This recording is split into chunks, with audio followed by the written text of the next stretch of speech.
নমস্কার। আজকে যে প্রসঙ্গটি নিয়ে ভিডিও করছি, আপনাদের কাছে অনুরোধ করব এই ভিডিওটি সকলের কাছে পৌঁছে দেবেন এবং যতটা পারবেন তত পরিমাণে শেয়ার করবেন, এই কারণে যাতে এই যে আমাদের সকলের, আপনাদের কণ্ঠস্বর হয়ে আমি যে কথাগুলি বলছি সেটা যেন মুখ্যমন্ত্রী অর্থাৎ বর্তমান মুখ্যমন্ত্রীর কাছে অথবা তার আশেপাশের মানুষদের কাছে গিয়ে পৌঁছায় এবং নতুন সরকারের বড় বড় আধিকারিকদের কাছে গিয়ে পৌঁছাক এই ভিডিওটি। কি বিষয়বস্তু তাহলে? আমি কয়েকটা প্রশ্ন করি প্রথমে। কখনো কি আপনারা শুনেছেন যে এমন কোনো নিয়োগ প্রক্রিয়া আছে যেখানে বিজ্ঞপ্তি যখন প্রকাশিত হয় তখন শূন্য পদ জানানো হয় না? কোন ক্যাটেগরি অনুযায়ী কত শূন্য পদ, সাবজেক্ট ওয়াইজ কত ভ্যাকেন্সিজ জানানো হয় না? 1 নাম্বার। 2 নাম্বার, ইন্টারভিউয়ের মাধ্যমে নিয়োগ হয় এবং ইন্টারভিউয়ের মাধ্যমে এত একটা উচ্চ স্থানীয় পদে নিয়োগ হচ্ছে, কিন্তু যোগ্যতার নির্ণায়ক খাতে কত নাম্বার, কোন খাতে কত নাম্বার প্রার্থী পাচ্ছে সেটাও জানানো হয় না। তারপরে আবার দেখা যায় যে এরকমও হয় যে বেশি যোগ্যতা সম্পন্ন প্রার্থী, তাকে ছাড়িয়ে কম যোগ্যতা সম্পন্ন প্রার্থীর নাম মেধা তালিকায় আগে। এটা কখনো দেখেছেন? হ্যাঁ, সত্য কথাই, সিএসসির কথাই বলছি, কলেজ সার্ভিস কমিশনের কথা বলছি। অর্থাৎ কলেজ সার্ভিস কমিশন নিয়ে বারে বারে নানান কথা, নানানভাবে অনেকে এই প্রসঙ্গটি তুলে ধরেছেন।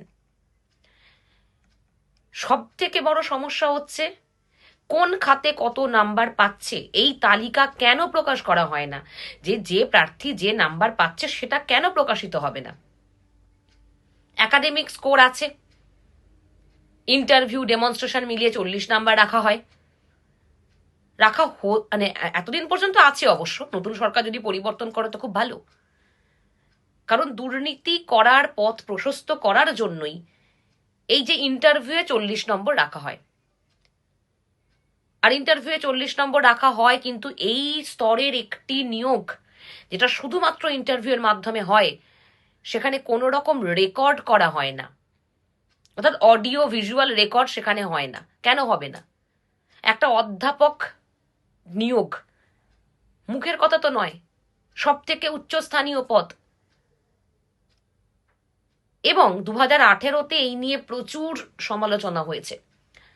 2018 সালে প্রচুর সমালোচনা হয়, সেখানে যে সমস্ত মানে কম যোগ্যতা সম্পন্ন প্রার্থী তারা মেধা তালিকায় আগে নাম চলে যায় এবং এই নিয়ে অনেকে চাকরি পায় না।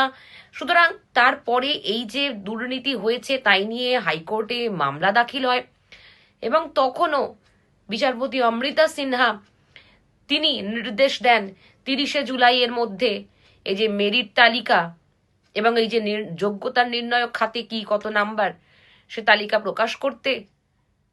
সবই সেই একই বিষয়, কিছুই আর হয়ে ওঠে না। তো সরকার তার নিজের মতো করেই কাজ এগিয়ে নিয়ে যায় যথারীতি। তারপর তো দেখতেই পাওয়া যাচ্ছে, তারপর একটা সিএসসি হয়েছে, তারপর সেখানেও ওই শূন্য পদের ওই নিমিত্ত মাত্র শূন্য পদ, তারপর আবার এই যে 2026-এ এসে প্রায় 5-6 বছর পর আবার একটা সিএসসি হয়তো বা আসতে চলেছে। তো এই হলো কথা।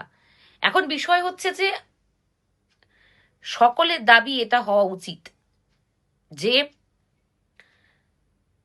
আপনারা যারা দেখছেন আমাকে, আপনাদের সকলের হয়তো বা এটাই দাবি যে যে নাম্বার বিভাজন করা হয় সিএসসির ক্ষেত্রে, অর্থাৎ কোন খাতে কত নম্বরটা দেয়া হচ্ছে সেটা প্রকাশ করা হয় না। আর দ্বিতীয় কথা, ইন্টারভিউয়ে 40 নম্বর রাখা মানে অবশ্যই স্বজন পোষণ, পার্সিয়ালিটি, দুর্নীতি, কারচুপি সবকিছু করা যেতে পারে।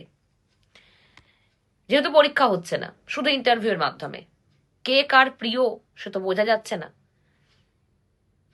আর এই সমস্ত ব্যাপারটা হয়েছে, অনেক আগে থেকেই হয়ে আসছে। অনেক বিশ্ববিদ্যালয়ের অধ্যাপকরা এই সমস্ত বিষয়কে প্রশ্রয় দিয়ে এসেছেন, দিনে দিনে প্রশ্রয় দিয়ে এসেছেন। তো এটা বন্ধ হওয়া প্রয়োজন। তাই নতুন সরকার যেহেতু গঠন হয়েছে, আমাদের অনেক আশা, অনেক ভরসা নতুন সরকারের কাছে। তো নতুন সরকারের কাছে এইটুকু আবেদন সকলের হয়ে আমি বলছি, আপনারাও সকলে বলুন, যে বছরের পর বছর, যুগের পর যুগ যে দুর্নীতি হয়ে আসছে, সে দুর্নীতি যেন বন্ধ হয়। তাহলে যে প্রকৃত যোগ্য ছেলেটি, যে প্রকৃত যোগ্য মেয়েটি, সে সগৌরবে তার যোগ্যতা প্রমাণ করতে পারবে, চাকরিটা পাবে। তাই এটা ভীষণ প্রয়োজন যে সমস্ত জায়গা থেকেই দুর্নীতি কমিয়ে, মানে দুর্নীতি মুক্ত করা। তো নতুন সরকারের কাছে এই আবেদন, এই দাবি অবশ্যই রাখা উচিত। আপনারা সকলে রাখুন যে অবশ্যই এই সিএসসি কে কিন্তু দেখা উচিত সরকারের।